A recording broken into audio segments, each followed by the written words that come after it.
My name's Adam Shoalts. I'm a writer and an explorer. And my dream is to try to cross nearly 4,000 kilometers of Canada's Arctic wilderness alone. As far as anyone knows, this has never been attempted before. Probably because no one was stupid enough to try it.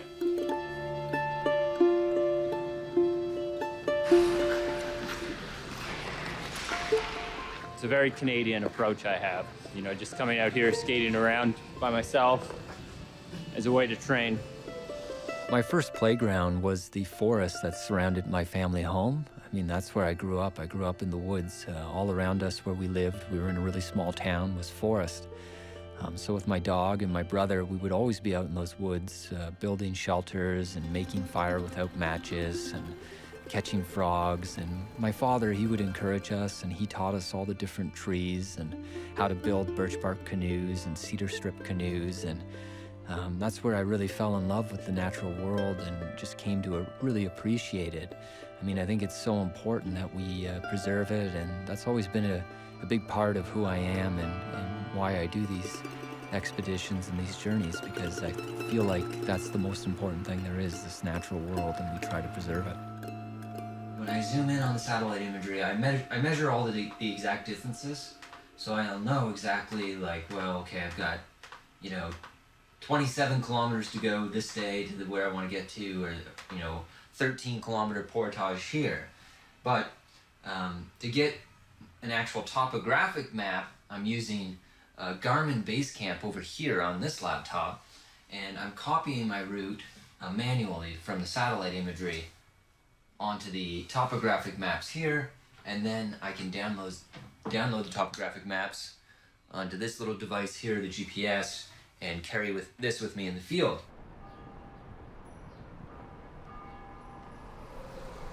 The winner is Adam Shoalts.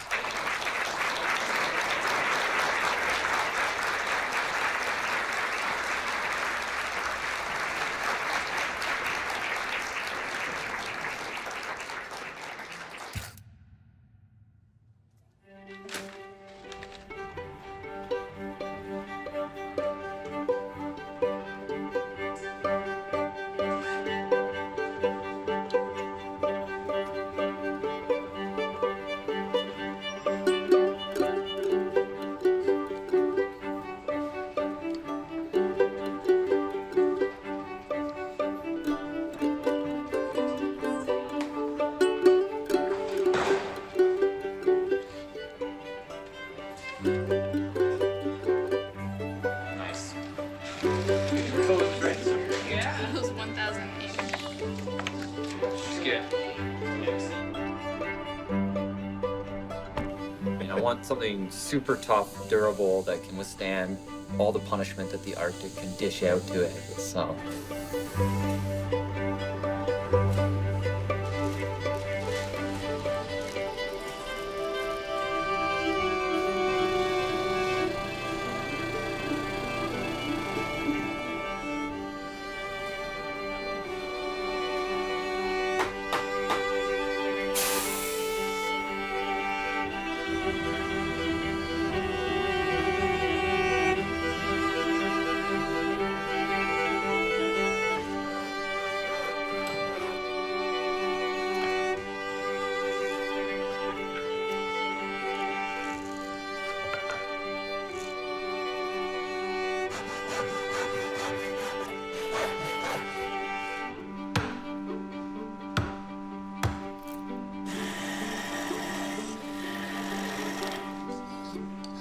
Polar bears mostly stay on the seacoast, and they only come inland a little bit. So What about a grizzly bear? there's lots of grizzlies, but I figure I can take a grizzly. You can take one? With Yeah. what? My bayonet. You think I should take a gun? Something more than a bayonet. I got a bear spray. or yeah, bear spray. Yeah, you're gonna make it yourself flavorful while he comes at you. It's just that I have to travel as light as possible, and the gun is cumbersome, and it has to be kept protected. It has to be inside a waterproof case. I showed you a small gun. I'd be bringing a gun with me personally. I know it's a lot of work and everything, but I don't know. He's crazy not to. I mean, like polar bears, everything. Like it can happen, especially if they're hungry this time of year. So he's definitely got like a lot to undertake. I have full confidence in his ability to be able to carry this out. But there are things out there that see humans as a meal, especially in the part of Canada that he's going.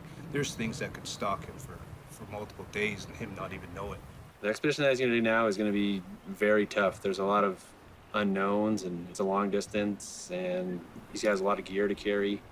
It's very tough. I would say there's only a small percentage of people that probably could do it, especially doing it alone. That makes it even harder. When you talk about an expedition that's going to span several months, several thousand kilometers, how could you not look at it by asking the question, is it possible? Will he be able to do it? So I know he has his determination working for him. I think he has that advantage over top of anyone else. I'm nowhere near as nervous as my mom, I can tell you that. I'll sleep fine at night. I have quiet confidence about it. I won't be as near nervous as my dad, who will be slightly less nervous than my mom, but I'll be nervous thinking about it and hope for the best, because realistically, it's like tackling the near impossible. But yeah, like his dream is my mom's worst nightmare. Super lightweight, but I'm getting a bent shaft, 12-degree one, so it's a little more efficient for flat water, and this will be for whitewater rapids. I don't know if this is going to be enough Gorilla Tape. And I gotta go to buy a second. What size canoe are you taking? 15-foot solo, built for me by Novacraft, weighs 53 pounds. Made out of this tough stuff, super hard. You can hit it with a sledgehammer, it won't break it. If you don't make it back, can I have it? Yep.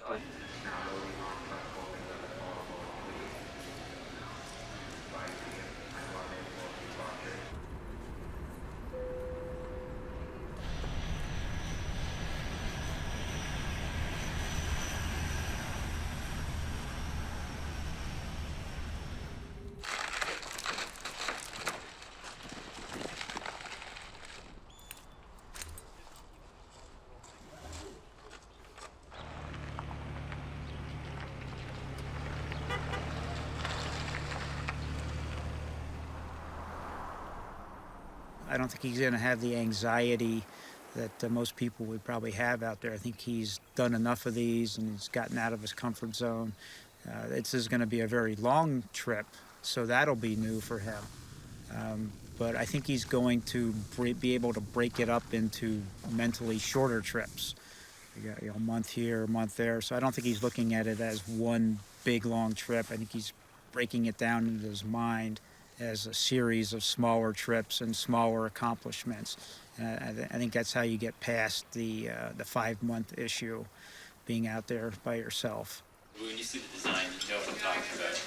It's like kind of more on the back of the head and more on the sides. I like them better. Last year, it's just all sand. It's like unbelievable. You could have a beach picnic there, right? And it's big sim. They called it Sandy Creek for obvious reasons. But it turns out that that's not why they called it Sandy Creek. I was, my eye was burning, so the only water. Here's Dawson City. Okay. We're coming down the Klondike Highway, and then so we're going east on the Klondike, then we're going up the Dempster through Tombstone Territorial Park, through here.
What I've kind of done is I've taken all these historical accounts and stitched them together into one big epic journey. And no one knows if it's really possible to do it all in a single season. You could do it maybe if you spread it out over several years, but it's going to be a race against time to see if I can squeeze it all into 1 year. I mean, my first wilderness trip by myself, I was only 13 years old and I was terrified all night long, but, you know, 18 years later of wilderness adventure, you get into the rhythm of things and you start to feel much more comfortable. So now when I look out on that wilderness, I don't see an alien foreign environment. I see something that looks like home. So, you know, I'm in my element. There's nowhere I'd rather be in the world than right here.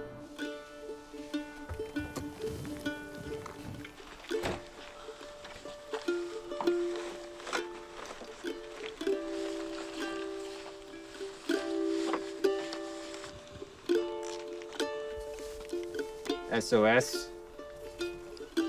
Thank you.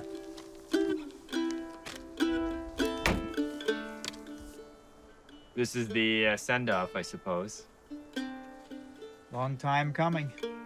Yeah, it's this expedition's been 3 years in the making. At least 3 years.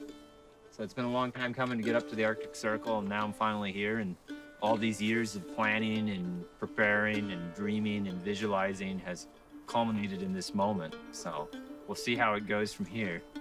Godspeed. Thank you for all your support, Chuck. It's been a blast having you here as part of the expedition support. So that was awesome. It's an honor to help. Oh, well, I'm honored to have you and everyone else here. So very good. What a contrast from the days when it was just me. I mean, I guess I'm gonna get to that pretty soon. Okay.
So, I mean, look at the size of that. I mean, it's massive. Going off in that direction. So, bear crap and bears all over the road here. And the road can give you a false sense of security. I mean, you think it's a little outpost of civilization, but it's not really. I mean, the grizzlies, they just walk right on the road. They do their business on the route. You're probably coming down from those mountains there. And it kind of makes me want to keep, you know, one eye over my shoulder as I do this hike. I feel like I could almost be in one of those post-apocalyptic movies, and everything is just desolate and barren, and I'm like one of the last people left alive on Earth, looking out on this landscape.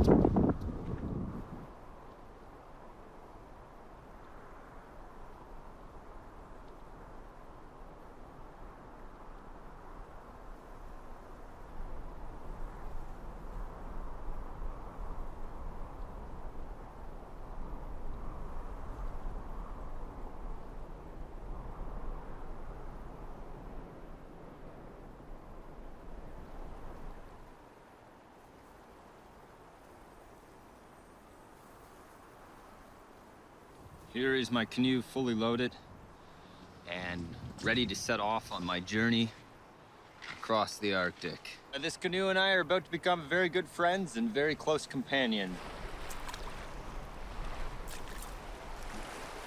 If I'm to cross the Arctic, I have no choice but to travel upriver on many of these waterways because they're flowing north out to the Arctic Ocean, and I have to go east if I'm to cross the Arctic. It's a matter of necessity.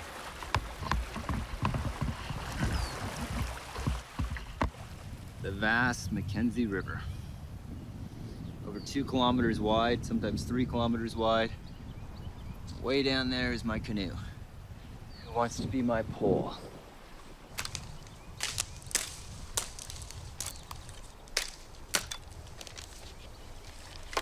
My main strategy for getting upriver was kind of poling along the bottom, a bit like they do on those boats in Venice, a gondola, I think they're called them. So that's my style. It's very romantic, I like to think, as I pole my way up the Mackenzie River. I may be doing this journey alone, but in reality, I could never do it without the support of people like Chuck, Mark, my family, the crew. I mean, they've all been terrific, and it's just, I mean, it's really an overwhelming feeling, having done expeditions for years on a shoestring budget all by myself, not having anyone to support me. I mean, saying thanks doesn't seem adequate, but it's just really a really nice feeling knowing that there are people out there who are rooting for me, who are cheering for me, supporting me, and without their support, I really couldn't do it. That's the truth. Yeah, I got my stuff up here: satellite phone, first aid kit, bear spray, air horn. This is my little accoutrements of weapons, bear bangers over there. My pillow, I just take my clothes and I, socks, dirty socks and things, and I stick them inside my sleeping bag case, and that's my pillow. And I love that pillow. It's so friggin' comfy. Look at the remains of that massive blister down there from hiking along the Dempster Highway. I think my dreams of becoming a foot model have pretty much been decisively ended now. It's pretty cold, but there's really no other option right now. I've got to wade across this mud flat, so I just took my boots and my socks off, rolled up my pants. It's kind of like quicksand. It's pretty cold, but there didn't seem to be any other option, so here we go.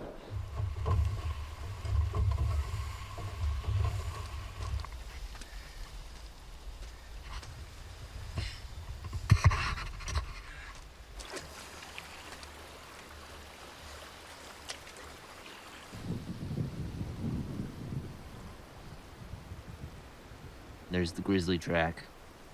There's another one up here. Imagine if I'm just poling along and the bank gives way and just smacks into my canoe and sends me into the river. Probably from the melting of the permafrost and the ice breakup.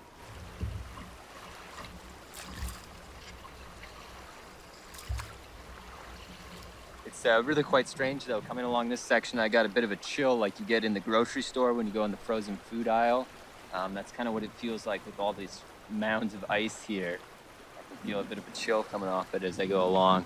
All this dirty ice that's melting.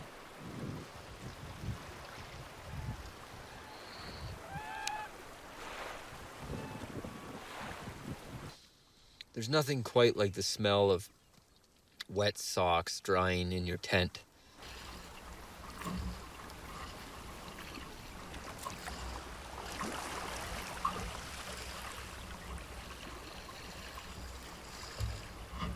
It's 2:30 a.m. and I was asleep and something woke me up outside the tent. There was a noise and it sounded like a big animal crashing through the woods, so I started yelling. That's what you normally do if there's a bear outside the tent, like hey, hey, hey, try to scare it off.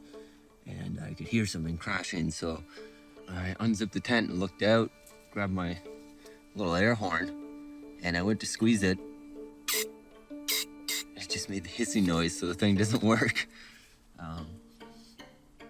So I thought it was a bear, but then I looked again and it wasn't a bear. It was a giant male musk oxen,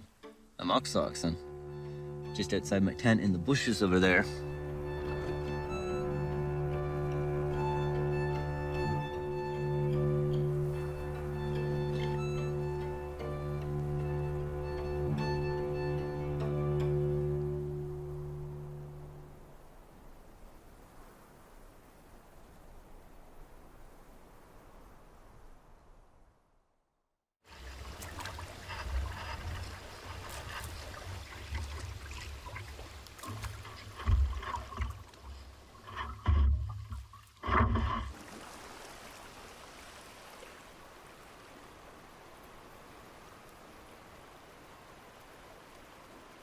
This is my 80s rock star hair look right now. My toe looks kind of messed up and it bled a little today. And I'm about to leave behind the familiar, that is the Mackenzie River over there, and head into the unknown. this new waterway that leads east into the forest.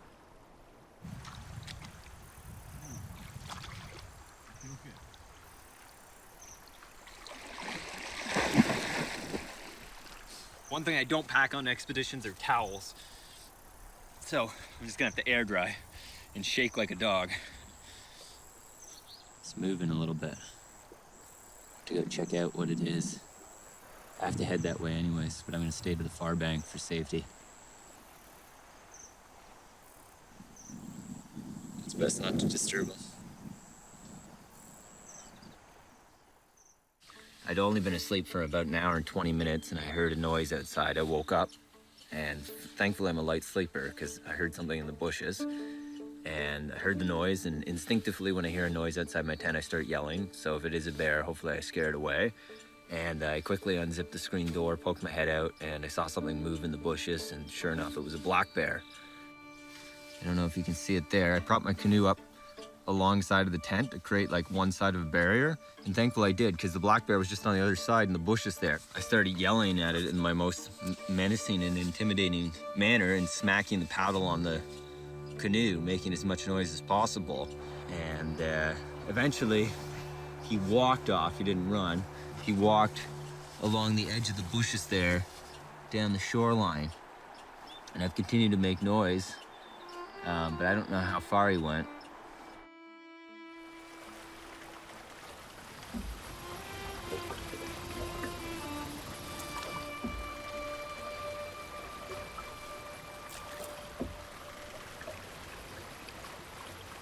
The more I've gone up this river and the more I've explored it, the more I've really started to wonder about that old 1972 government report on the river. It described the landscape that the river flows through as, quote, subdued and gently rolling. And I don't know about you, but I wouldn't describe that as subdued or gently rolling hills. I mean, that's a pretty spectacular peak right there. There's this vertical cliff that rises beside the river. That's pretty awesome.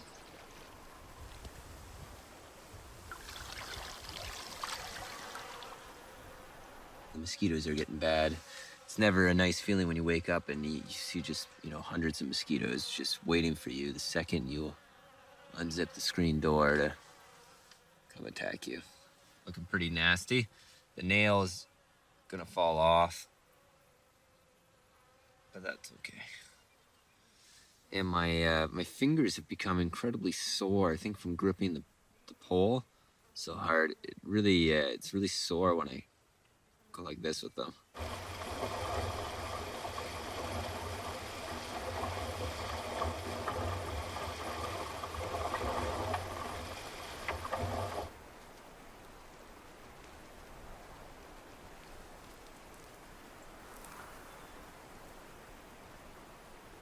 Yeah, so my toenail has fallen off, and use an alcohol wipe on that and clean it up a bit. This morning is officially the first day of summer, but it's actually feels colder today than it's been the last several weeks. And I had a pretty good night's sleep on this beach here, except, you never really sleep that soundly because there's always noises in the wilderness. Like right now, off to my left somewhere, I can hear a baby beaver crying, and there's geese that honk and birds that chirp throughout the night. And sometimes, like a few nights ago, there's a bear that will wake you up, or a bear woke me up at least, when it's walking through the brush, or you hear a musk oxen trumble, or all kinds of things like that will wake you up. But I guess eventually you just kind of get used to it. That wolf yesterday, that white one on the bank, actually, that was the most curious wolf I've ever seen. He actually looked at me for quite a long time, and he walked along the bank. It was almost like seeing a domesticated dog. The look in his eyes, the way that he stared at me, and our eyes met, and we looked at each other, and I filmed him, and it was almost like having a friend in the wilderness, seeing that wolf. It was just such a nice moment.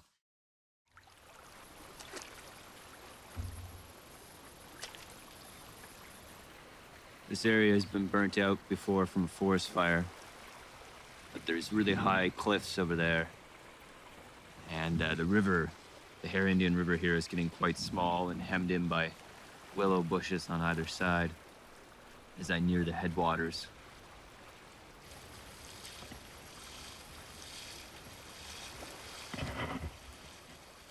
There's just not a lot of vitamin C in granola bars and dehydrated foods, but there's something I can do pretty easily to remedy that and make sure I don't get scurvy from lack of vitamin C, which is to take, let me show you here, take some of the spruce needles, which is loaded with vitamin C, and throw that in my pot, boil some water, and make spruce tea. They say that, you know, spruce tea has more vitamin C in it than orange juice. So that's pretty good, and then I don't have to worry about getting scurvy.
Disheartening sight behind me here.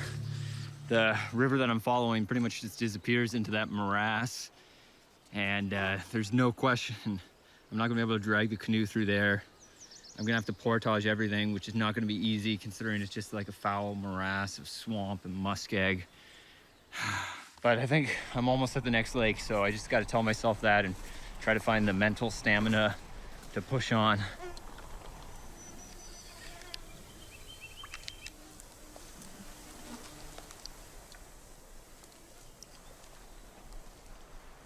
Well, I followed the river for as long as I possibly could, the Hare Indian River.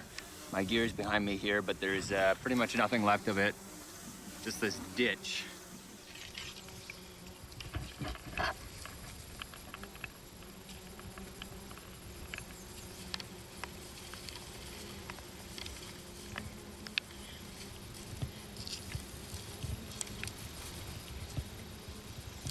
The current is clearly flowing that way. And that puts a smile on my face for a very important reason, because that means, you know, all the water I've encountered so far has been flowing the other direction. It's been flowing west, but this is flowing east. And because it's flowing east, that means I've crossed the divide between the Mackenzie River watershed and Great Bear Lake over here.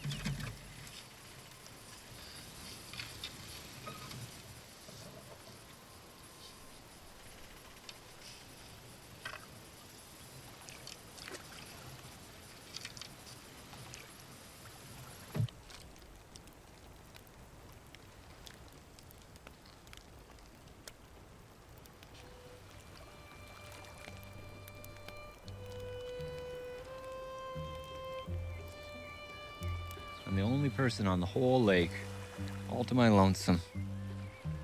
There's some caves way up there on the mountain slopes. And when I say cave on a mountain, imagination always goes to strange places, and I imagine what manner of creature might live up there.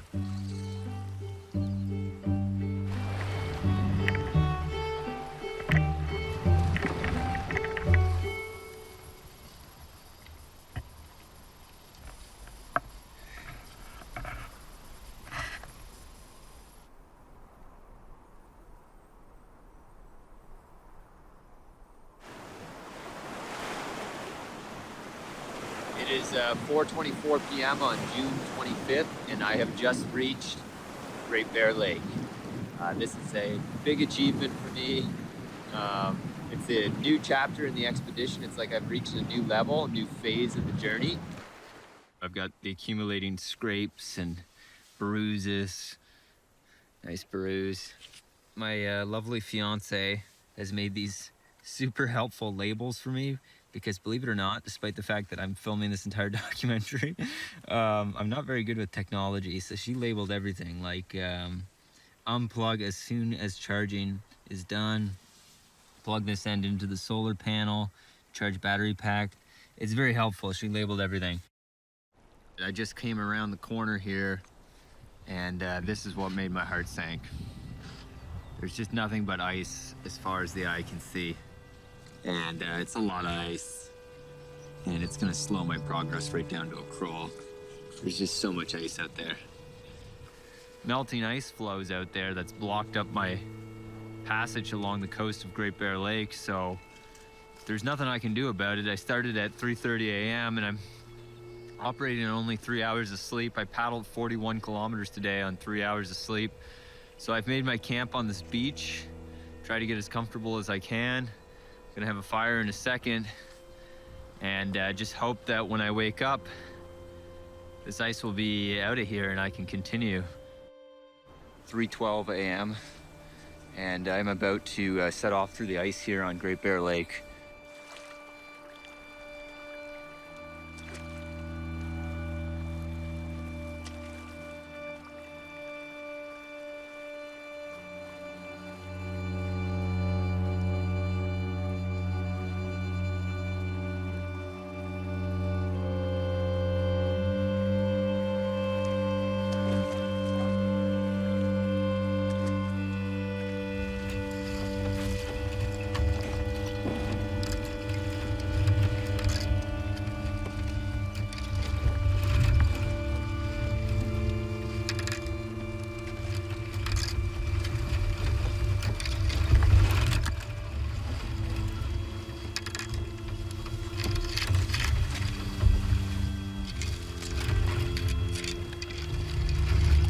Entirely possible. I'm the only person on this entire vast body of water paddling right now, especially since it's still icy out there.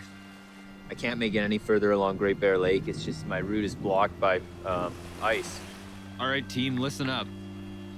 Mr. Canoe, Mr. Blue Barrel, paddles, everyone, I need your attention. Backpack. We are going to be patient and we are going to wait until the ice melts out there, and then we can continue. So today is a lesson in patience. I know, like me, you're eager and you want to push on, but it's just too much of a risk. If we get stranded in that ice again, and then the wind picks up, it could take us way out into the heart of the lake, and that would be extremely bad. So team, I'm proud of the work we've done together, but right now we've got to try to be patient and just wait for that ice to melt. It seems like I'm not the first person to become stranded on this island.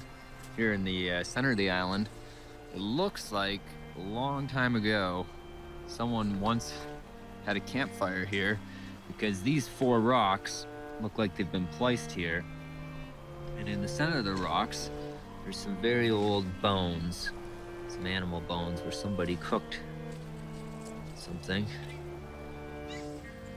So somebody else maybe was stranded on this island too.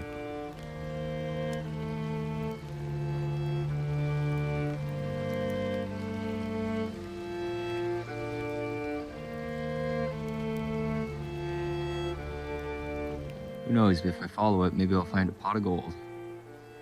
Actually, I would be more happy just to find open water and no ice. I'll take that over the pot of gold. The longer I sit waiting for ice to melt, the less likely it becomes that I'll get all the way across the Arctic, and then I have to, reevaluate my goals, what I'm going to do on this journey.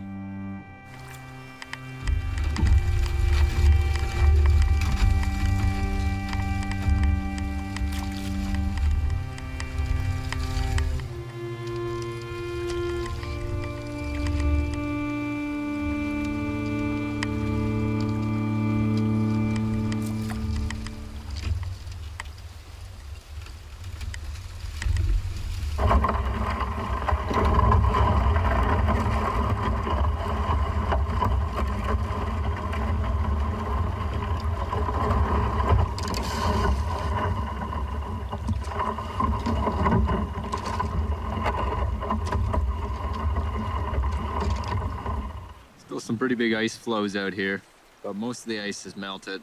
Iceberg dead ahead. Hard to starboard.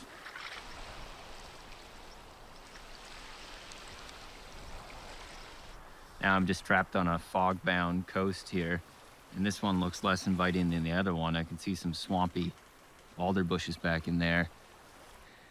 There's somewhere out here in the woods, I know that there's ruins of Fort Confidence. Fort Confidence was built almost 200 years ago as a fur trade fort on Great Bear Lake, and there's not much left of it today. There's probably just some stone foundations, but I'm gonna go off into those thick spruce trees over there and see if I can find anything.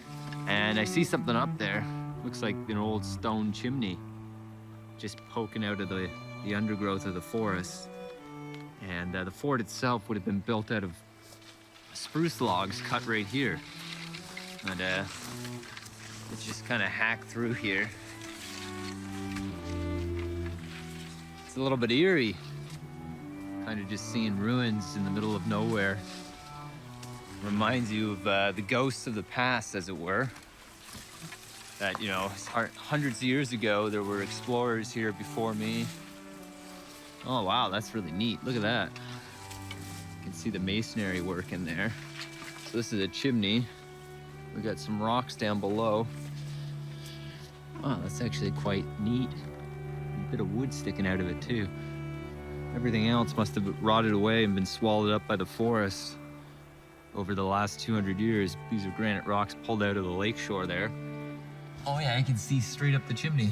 I mean, it's a little bit eerie, the ghosts of the past, but it's also very fascinating from a historical perspective to think that hundreds of years ago, this forest here would have been cleared out and they would have had a fort with cannons and muskets and high wooden walls. The river I'm trying to find is named after the guy who was in charge of this fort, Dease. So I'm looking for the Dease River.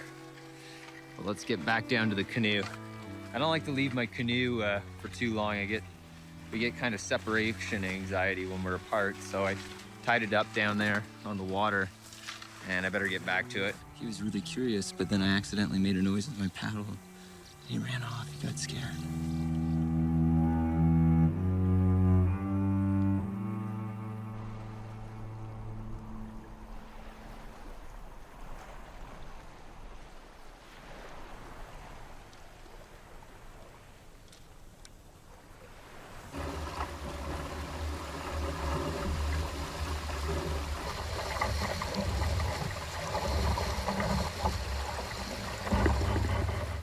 Four soft, just trying to get dry in the sun, and the bugs are just swarming it. Somewhere out here in the forest should be the remains of Douglas's cabin from over a century ago. And I think I see it up here. Yeah, I can see it now. So just the parts of the walls are left, but the roof has collapsed. In over 100 years, the elements have done that to it. But there's the inside of the cabin. And you can see over there in the corner, this was his, this would have been his fireplace over here.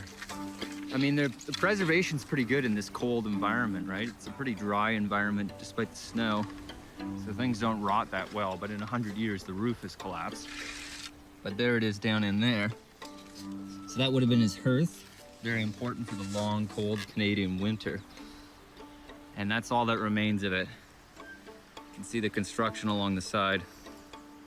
And just very slowly, the forest is gonna swallow it up and it'll vanish into the wilderness. And there won't be anything left of it.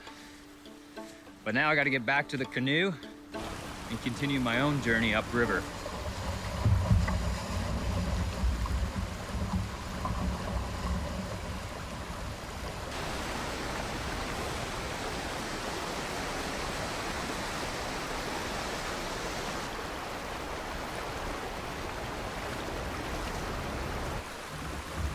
Last night when I was setting up my tent, I discovered there was a hole in it, a little small hole in the screen here, and I was inside my tent at the time and I had nothing to patch it with other than a bandage.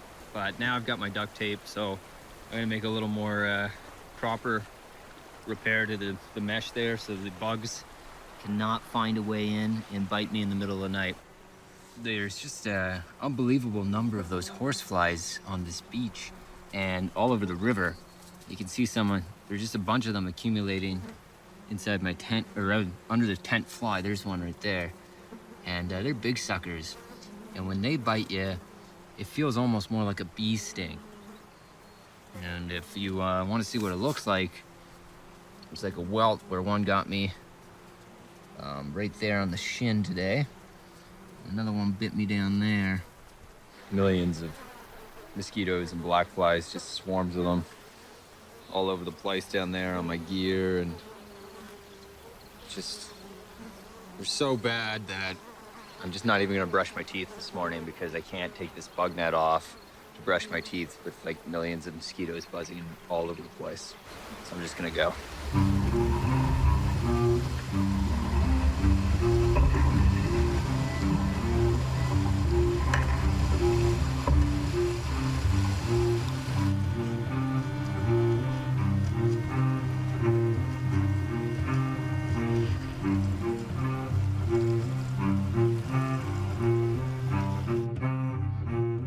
Skies are dark and I can see that a storm is coming, so I just kind of want to batter down the hatches, secure all the gear. I had a quick fire, made some herbal tea and some dinner really fast, and I just threw my backpack under there, my paddle, and I'm going to jump in the tent.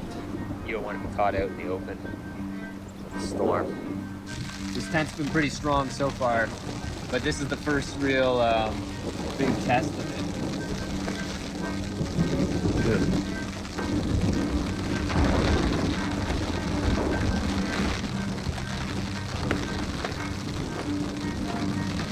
It's intensifying, definitely intensifying.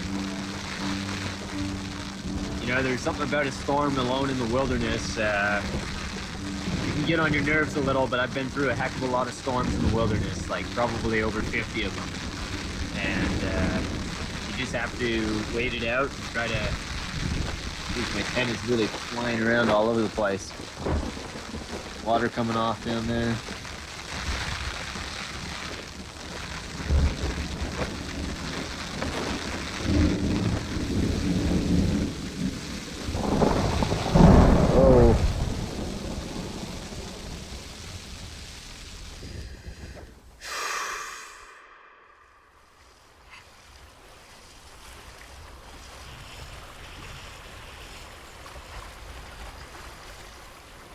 I got this map to follow, and I think this is the creek here that I'm on. And I'm gonna go across the tundra here and through the marshes, and then I'll see the Lonely Mountain. And I'm gonna head for that Lonely Mountain, and I have to cross some fields of ice, but eventually it'll take me over into the Dismal Lakes. I'm gonna hope to try to do this in just 3 loads. So if it's a 10-kilometer portage one way, I would take my big heavy pack first. That's 20 kilometers, 10 kilometers there, 10 kilometers back. Then I would go to this barrel, which I've loaded fully right up to the brim. It's got to weigh close to 50 pounds. That would be another 10 kilometers there, 10 kilometers back. So that would be 20, 40 kilometers. I'm gonna try to follow this sand ridge to begin with. I saw some wolf tracks over here, so it looks like the wolves use it as a highway. And I'm gonna do that as well. Here's some faint wolf tracks. There's one down there. And they went that way, so I'm gonna go that way as well.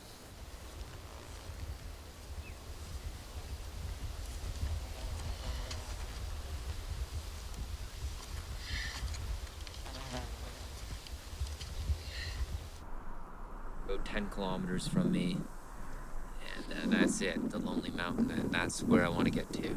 And you can see the trail, the drag marks where I dragged the canoe all the way over there and across and through those trees several kilometers away.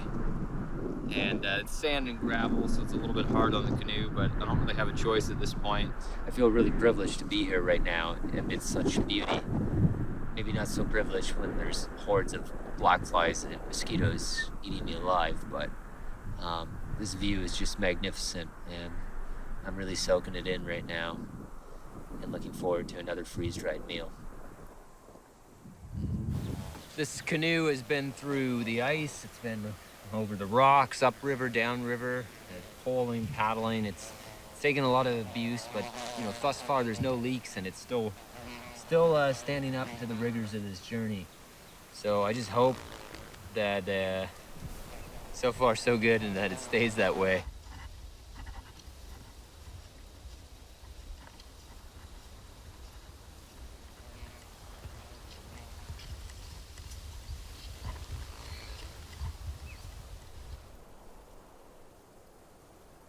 And there they are at long last, my first glimpse of the dismal lakes. And they don't look that dismal to me from up here. They look actually quite refreshing after this nightmarish portage with horrible bugs and marshes and high hills. So the dismal lakes are looking pretty good from the up here. That's what I thought of that book. No sense in carrying any extra weight than I need to. Packing another book doesn't make any sense. So there you go. But for sentimental reasons, I did actually, I saved the cover. I saved the cover, I'm gonna keep that. My neck was massacred by black flies the other day on that portage.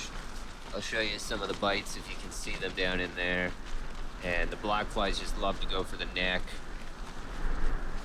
And yeah, they've just bit me all over the place in there, portaging.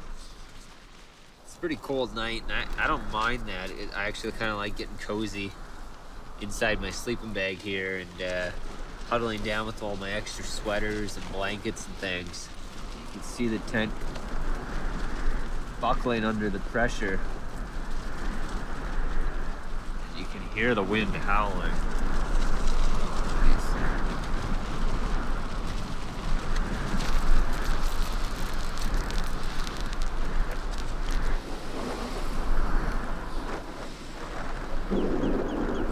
Created this rock wall on this side to cut down on the wind rushing underneath the tent fly. If nothing else, it was creating a lot of noise and keeping me up at night. There's not really anything else I can do. Everything is pretty exposed out here by the dismal lakes. So that's where I'm headed, out there.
The longer the expedition goes on, the more my gear starts to suffer the effects of wear and tear, and had a couple of holes in it up here, and the fabric was coming out.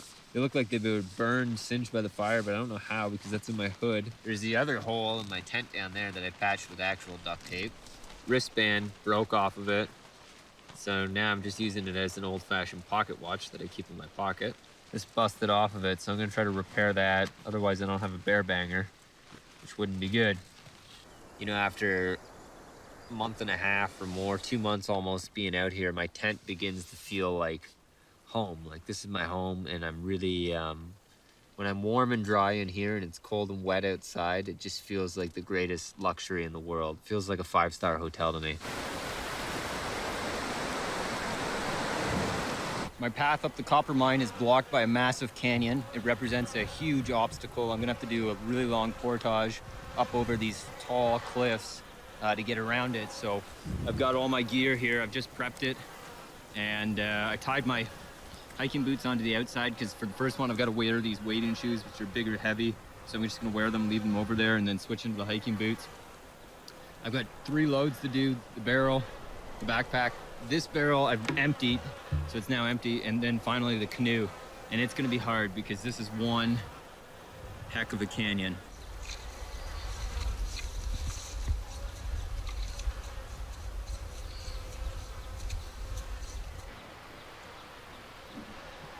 I come across a rather unexpected sight, which is this monument. In the last place on Earth you'd probably expect to see a monument. It says, David and Carol Jones, who loved the North and its people, were drowned in these rapids on August 14th, 1972. They respected honesty and truth. You know, seeing that, it's a very solemn reminder of the hazards involved in a wilderness journey like this. And it's very touching. I feel for them and their family. And want to take a moment to pay my respects to fellow wilderness travelers.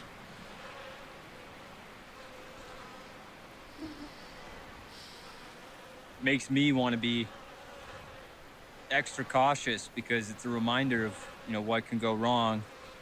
The slightest mistake out here. But that's what I'm portaging around, this big canyon. It was a pretty demoralizing day, I have to say. It was just really brutally hard labor all day long. The bugs were awful, and I knew coming into the expedition that this phase would be one of the most physically rigorous of the whole journey. The Coppermine River, which is just a big, powerful river with strong white water rapids, waterfalls, and canyons on it. And that's why no one travels upriver on it, but that's exactly what I'm trying to do here. And, you know, I put in a very long 11 hours of travel, but I only made it about 12 or 13 kilometers upriver. So that kind of took the wind out of my sails. And, I mean, you can see the river right there. Didn't have the best camping place either, but you can see how strong the current is in the river. And that's not even like a strong part. That's just like the ordinary part. Hearn depicts this area, and this is, you know, 247 years ago, as very windswept, barren, rocky tundra with not a lot of tree cover, maybe just scattered spruce here and there. I mean, there is some trees, not many. And that's also the impression I got from the 1820 accounts written by John Franklin and John Richardson, two later British explorers. And yet here we have, you know, a pretty large, extensive spruce forest. And that makes you wonder about things. Is this the result of global warming? Could be. We know that the climate has been warming since about the mid-19th century. Don't quote me on that, but I think that's about right? The Little Ice Age came to an end, and then the climate has been warming.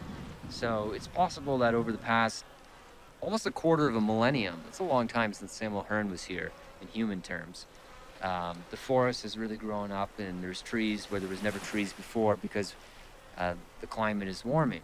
So it's been 55 days since I left the Arctic Circle. Longer since I started camping, though. It's cold, but refreshing.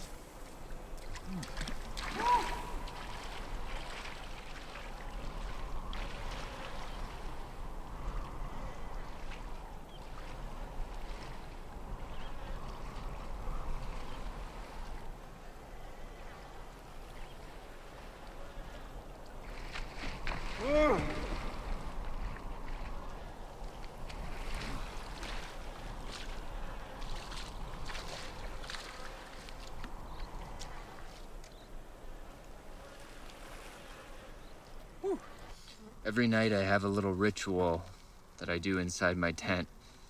It's called Kill All the Black Flies That Come Inside the Tent With Me.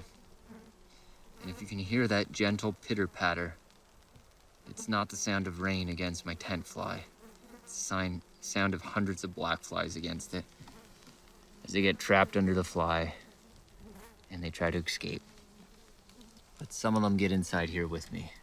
No matter how quick, no matter how nimble I am, when I dive through the tent door, some of them come inside.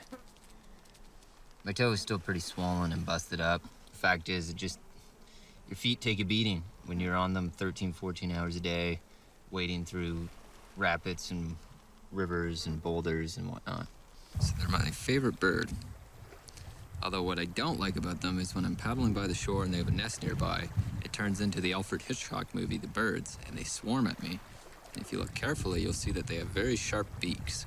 It's July 22nd. I'm waiting for the sound of the bush plane. So I'm looking forward to some new food rations and fresh batteries. And I'm just waiting here. So it's him.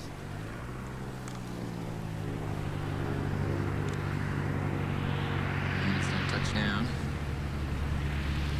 Nice.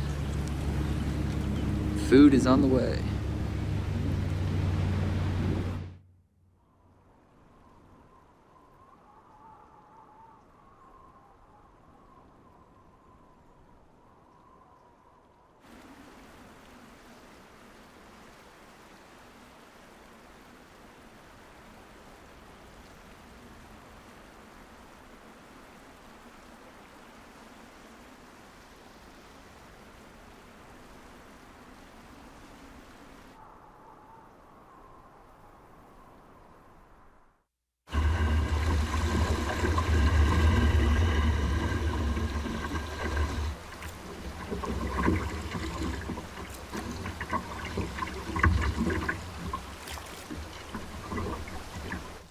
It's raining for the 4th straight day, and it's about 11 o'clock at night. I'm inside my tent, and I'm still nice and dry and warm and snug in here, and it's gonna take more than rain and bugs to deter me.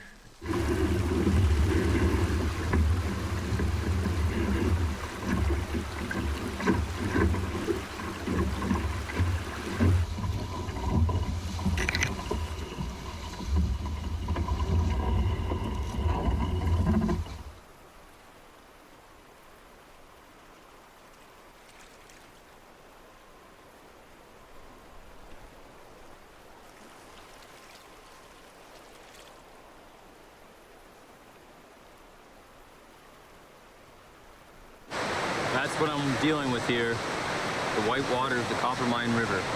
There was no way to drag up through that or pull, so I had to portage around it.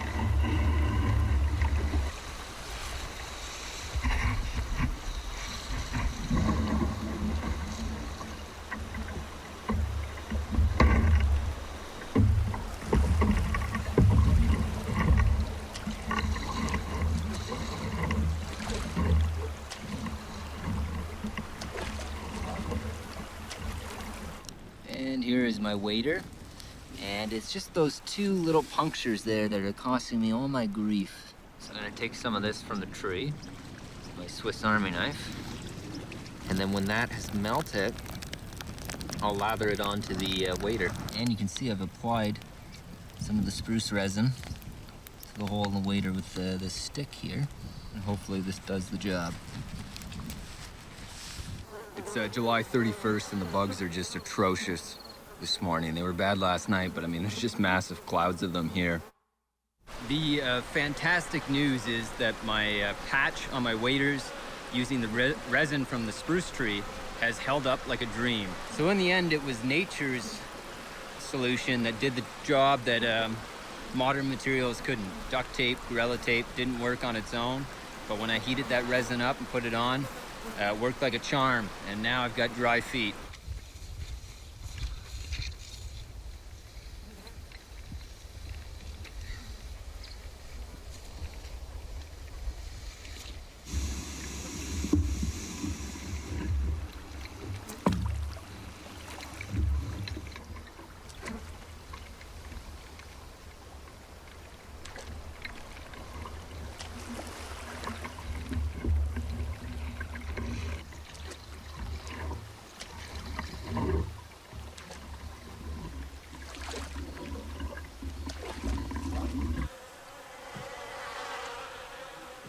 Oh my goodness, there's a jackpot over here.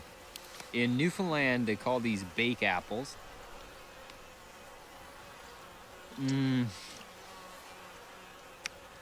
It's so good.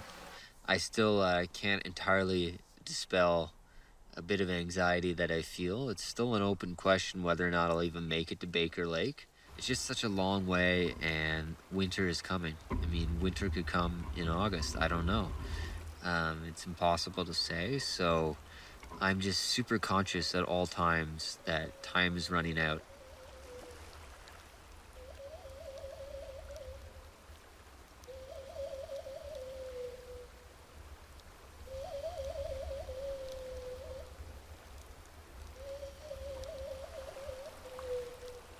Not too far away to the southwest is the tree line, and that marks the start of vast forests that cloak northern Canada. And somewhere down there to the southwest, there must be some pretty bad forest fires raging right now. Still a little hazy from those forest fires. I only really have, at this point, 5 weeks of decent weather left, and it's gonna probably take more than that for me to get to Baker Lake. Right now, the task of the moment is to kill all these friggin' black flies inside the tent with me, because there's a lot of them. I repeat, that is not a rock.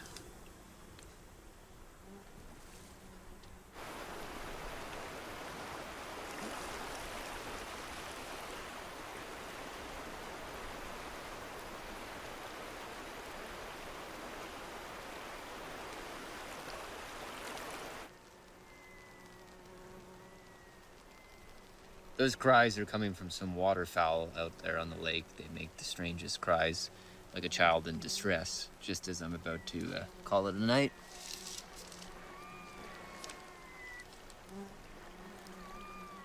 Listen to the birds crying. And look at that. Isn't it like the land before time? Dinosaurs roam the earth over there. I have to get my canoe across all of that and all of my gear for about 1 kilometer.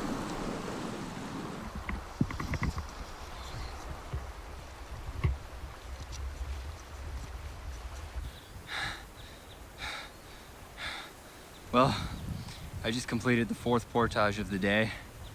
I got the canoe across all in one shot, carried it over my head, because I didn't want to risk any more abuse to it than necessary, dragging it over these rocks. Well, in a land of desolate rock as far as the eye can see, old as time, this is the oldest rock on the planet, goes back billions of years. It's rather ironic and good for me that I have this beautiful little bed here for the night. I'm gonna call this home for tonight and sleep in this nice little patch of lichens and Labrador tea and crowberries. For the first time in like almost 3 months, I can see the moon. And it's a full moon, and there's always something, to me anyways, special about a full moon. But it's starting to get dark. And the night is dark and full of terror, as they say.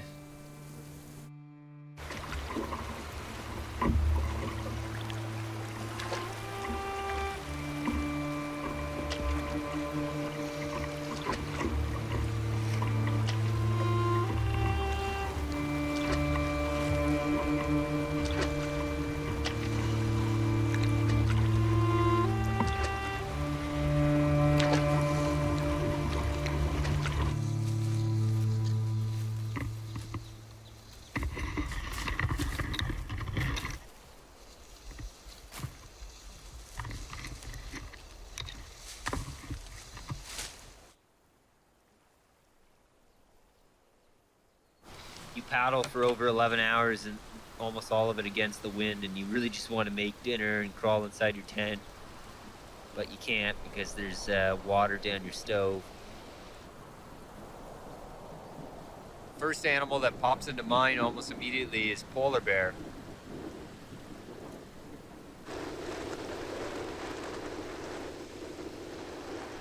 I don't know what it's all from. It's just the wear and tear and the abuse that your body goes through on an expedition like this.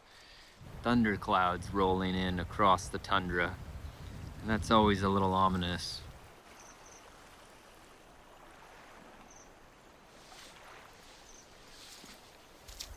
Look at this nice beach all to myself. How lovely.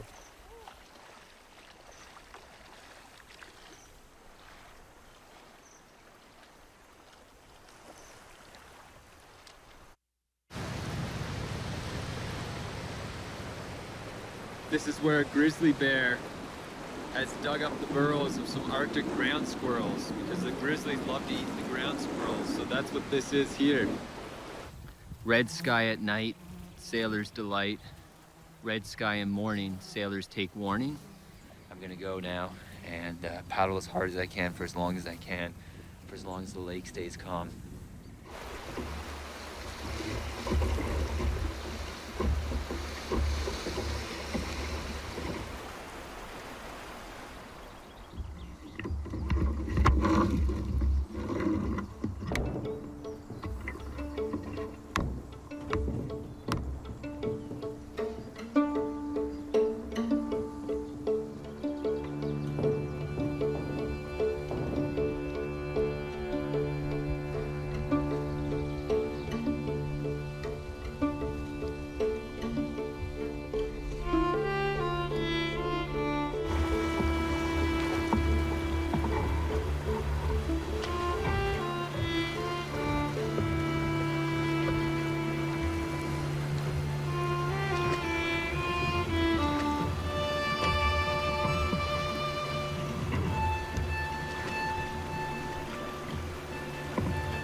But it's another rainy morning, and I have to get up and hike all the way back to the start of the canyon, grab my canoe, which I left there, portage it across the canyon, or at least up to this point, which is kind of like the halfway point, and continue the portage in 4 loads, taking all of my stuff all the way across the canyon.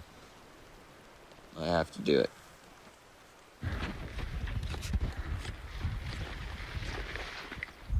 Well, good thing I got waders on, because that's pretty deep.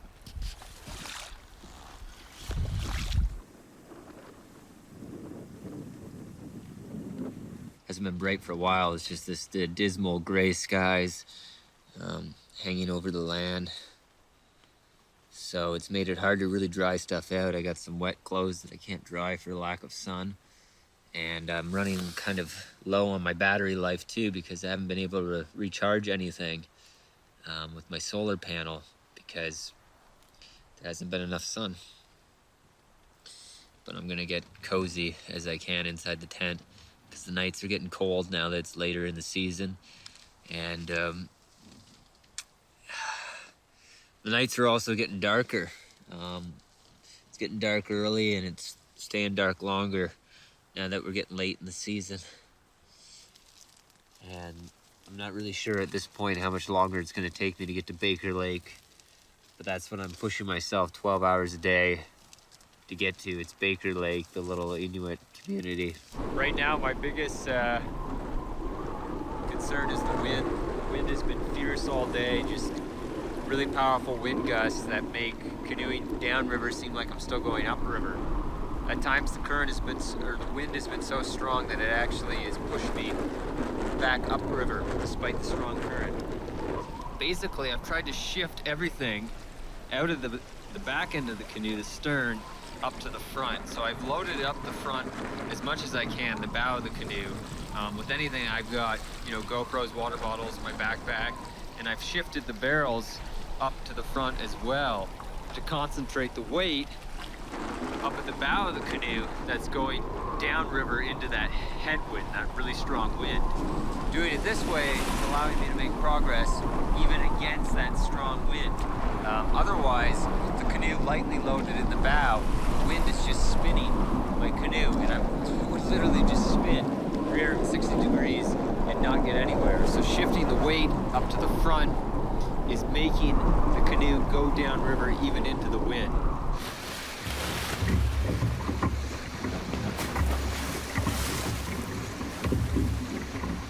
I pulled ashore here because I could see that there was some serious trouble waiting for me up ahead. We've got a rapid there. That's not the real problem. It's what's beyond the rapid. That's a vertical drop, and I can see the mist rising. There's a big waterfall there and another canyon.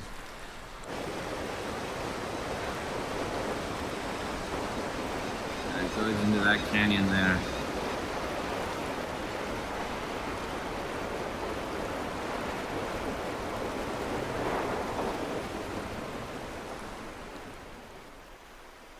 I know that I'm obviously not the first person to canoe this river because I'm following some historic reports.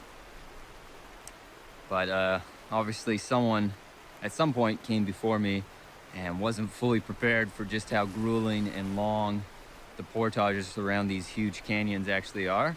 Because look at this. Someone has abandoned all this stuff right here. There's a barrel, a bag of garbage, 3 backpacks, some other bags, some empty Coleman camp fuel. And these bags have been here for quite a while. You can see the water's accumulated on top and they're drenched and they're pretty old, ripped up, and sand's accumulated around them. You know, I believe fundamentally that coming to this wilderness is a privilege, and no matter how difficult and backbreaking it may be, you have a responsibility to pack in anything pack out anything you bring in with you, right? You can't just throw stuff away. To litter out here is a real travesty.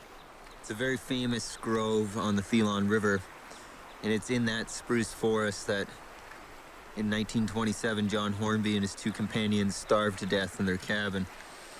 They were depending on the caribou migration. They never found it. The geese have started to fly south. Winter is coming.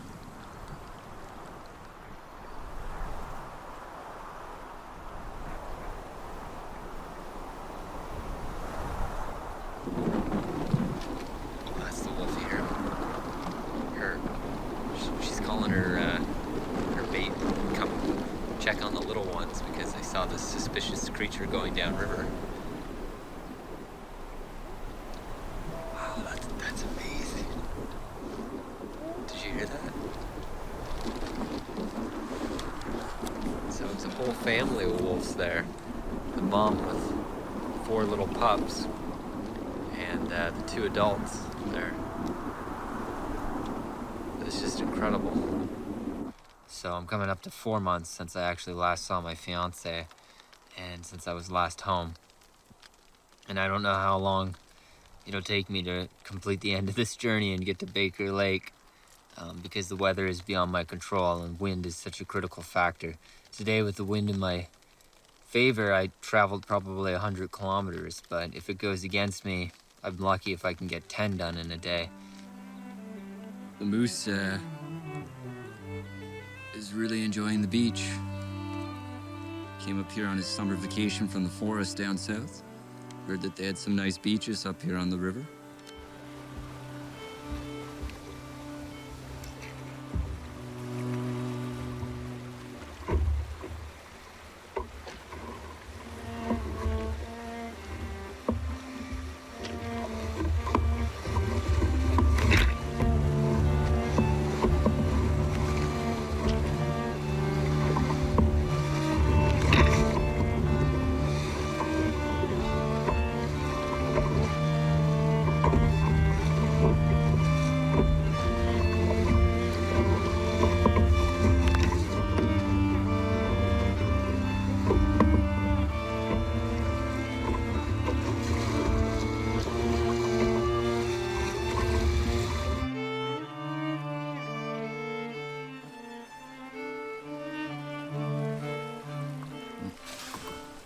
And my mattress just fell in the water.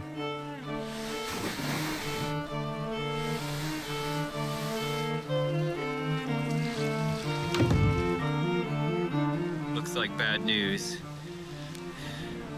If I'm very lucky, the wind might blow them right past me. But my canoe is still down there and I gotta go get it and bring it up here. I've made camp here.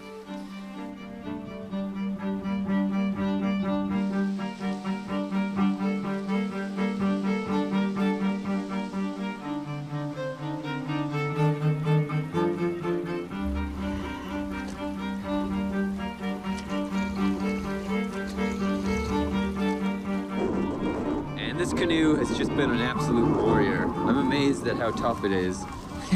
You can see it's suffered quite a lot of damage from the ice and the rocks and everything else, but there's no leaks in it whatsoever, and it's holding its own. So, very sturdy canoe, and I'm very lucky and fortunate to have it with me.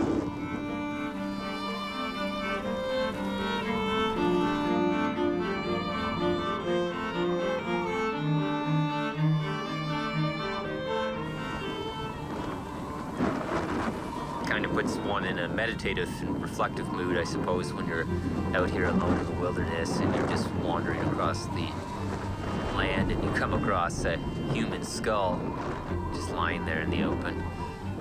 Out of respect, I'm not going to film it and show the bones on camera, so I didn't film it. And I guess if I were superstitious and afraid of ghosts, I might be a little apprehensive. But fortunately, I'm not, and I find it more interesting than anything. So it's early morning, and I've just got my canoe loaded behind me. The wind's still pretty strong, but I'm gonna paddle hard, and I'm in the final phase of the journey at this point. The end is almost in sight, so I gotta get going here.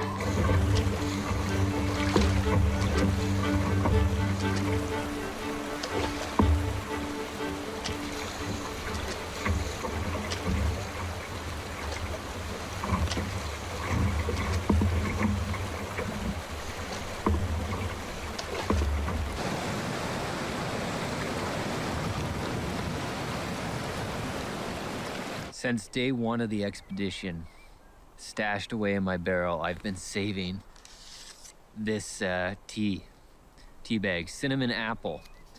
And I had it before I left on the expedition when I was back home, and I thought it was really delicious. And I had a second one of these, so I decided to take it with me on the expedition, and I only had this one. All my other herbal tea was mulled apple, but this cinnamon apple one is like of a much better quality. And I've saved it this whole expedition. Let's get that off of there. So down behind me there, that's my last campsite of the expedition. Fingers crossed. If everything goes according to plan, the weather holds out, I should be good to paddle the rest of the way to Baker Lake, the little community, and that'll end my journey. Alone across the Arctic. So, yeah, it's been over 100 days now, solo. It's September 5th, and first thing tomorrow, September 6th, I'm gonna paddle into town. It's not quite over yet. Anything could still happen. The dawn could bring some crazy weather. A bear could come and maul me in the night. A musk oxen could plow inside my tent. Could get struck by lightning, so, you know, I don't want to celebrate just yet, but tomorrow when I reach Baker Lake, then the journey will be over.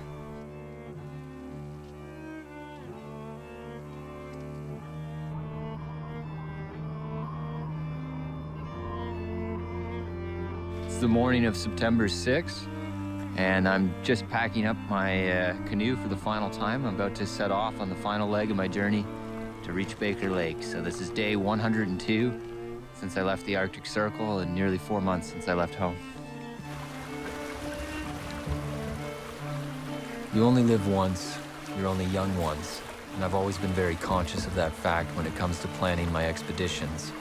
And I really want to push myself hard now because I feel like I'm in my prime and I have to do these expeditions, and I want to continue doing them for as long as I'm able to.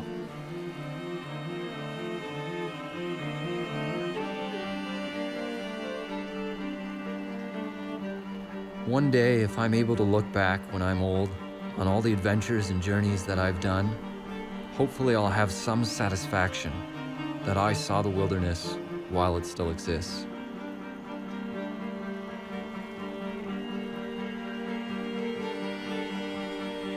There's a tinge of regret and sadness that it's coming to an end, because I really love the expedition and I really love the journey, and there's a part of me that wishes I could keep going.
Yeah, that's as good as I was expecting.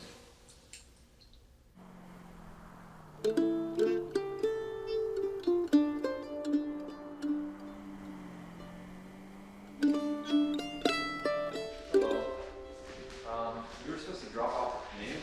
Apparently they emailed you about it. I think her name was Cheryl. Does that sound about right? Yeah. So it's time to say goodbye to my friend, my companion in the last 3.5 months, and we're supposed to be reunited in Winnipeg, and it feels kind of sad to be leaving her, but it's an amazing canoe, and it withstood this journey the whole way, so it's pretty awesome.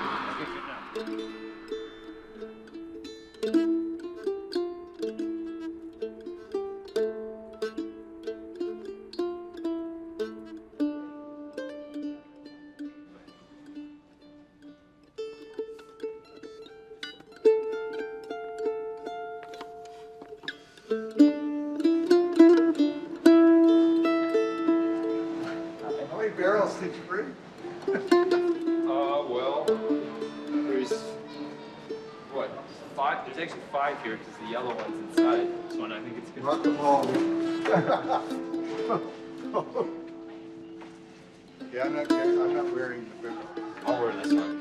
I think that one should come off though. That might fall. I'll hang on to this one. I can handle this. Well, I had a felt print on my glass.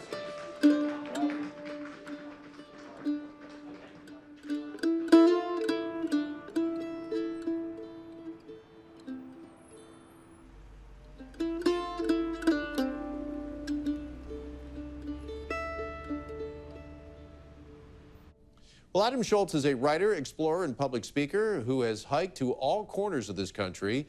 His new book is entitled A History of Canada in 10 Maps. It tells the story of Canada from the Vikings to the early 19th century. And Adam joins me now. And I guess first off, Adam, welcome back. You just recently returned. Yeah, I was in the Arctic for the last 4 months doing a journey across as my own Canada 150 project, but it's great to be back and here in the studio.